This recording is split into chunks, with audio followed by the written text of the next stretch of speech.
Döner şanlı şanlı çarkımız bizim.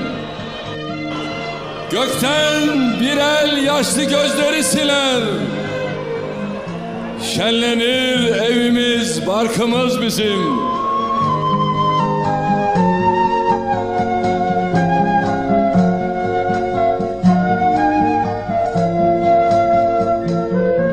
Yokuşlar kaybolur, çıkarız düze.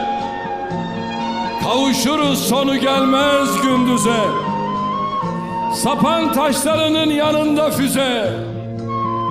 Başka alemlerle farkımız bizim.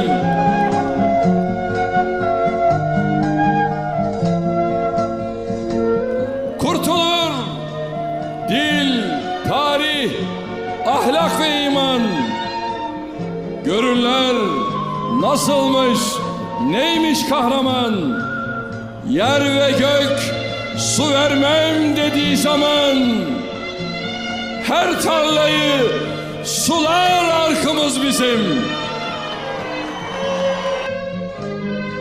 Görüyorsun değil mi Türk'ü? Bizi kimse yenemez. Eğer biz böylelerin var ya, bize silah ne kurşun tesir etmez. Bizde bu iman oldukça bizi kimse yenemez. Gideriz, nur yolu izle gideriz. Taş bağırda, sular dizde gideriz. Bir gün akşam olur, biz de gideriz.